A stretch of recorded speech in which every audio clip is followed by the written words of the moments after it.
The final episode of this arc opens with the centerfold from Butt Pucker Digest, the site of the fleet that Starfleet must get past in order to reach DS9, stop the removal of the minefield, prevent the Dominion invasion, and save Christmas.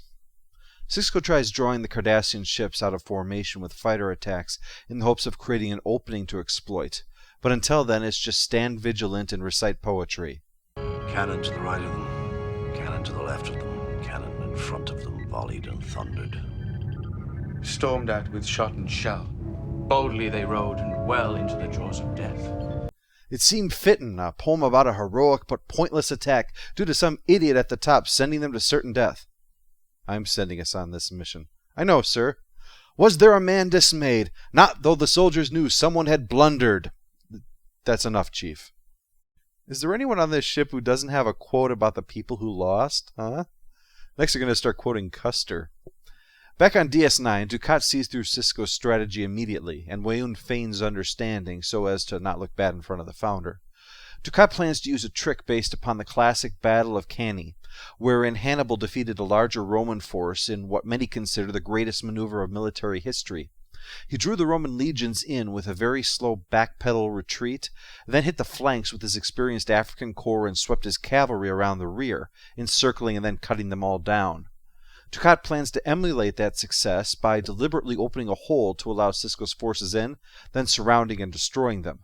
Good strategy. Though I must point out that Hannibal still lost the war, keeping our string of drawing inspiration from the guys who lost alive.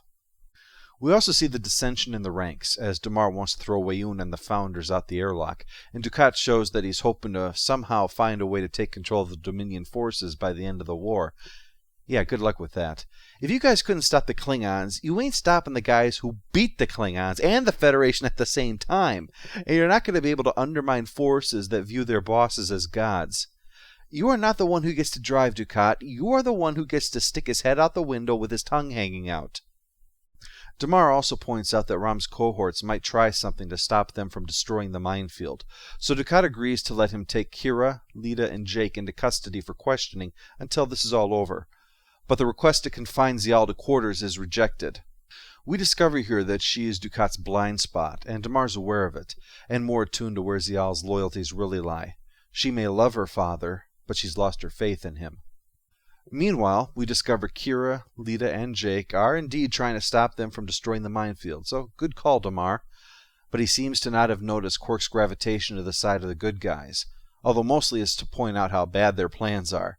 They need to shut down the main computer, and given all the myriad technological vulnerabilities we've seen, there's got to be at least 100 ways to... A bomb? Or I suppose you could just blow it up. Not used to this terrorism stuff in Star Trek. I was expecting them to run little blinking things over the lines on the walls until everything was shut down. Of course, the bomb plan is scrapped when the trio is arrested, leaving Quark as the lone member of the Resistance that's not in custody. Back in the battle, Dukat finally creates his opening, but it's a little too convenient what happens. It's a trap. It's just like the Battle of Cannae with Hannibal. Really? Sure, just take a look. Romans will respond by throwing forward another wave of infantry. They have superior numbers and they will use them. Legions of Rome!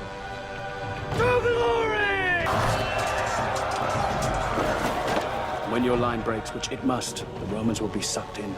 Huh. I could swear I've seen that guy somewhere before. Yes, that handsome mug seems quite familiar. But they need to get through, even if it's a trap, so Sisko orders them in to try and breach the Dominion lines and reach DS9. Thus begins the Battle of the Eye Candy. Come, men, we're special effects after all. Ours not to wonder why, ours but to do and die.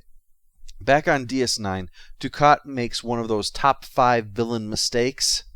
He starts celebrating his victory before it's actually happened. Oh, Dukat, you're such a well-rounded character. I thought for sure you'd know better. Never do that. You're just asking for irony to show up and prove you wrong. Just look at Weyoun here. He's genre savvy. He knows that this isn't over until it's over. Tell me, Weyoun, have you ever been diagnosed as anhedonic? You think I'm incapable of experiencing joy? Ah, I see somebody got a word-a-day calendar for Festivus. I suggest you stop this ultra-crepidarianism, Weyoun, especially in front of that Xantippia we work for, to avoid acting mendaciously. Dukat? Yes? Your newfound logological hobby is leading to excessive magniloquence, so I assert you circumvent words of a hippopotomonstro sesquipedalian nature.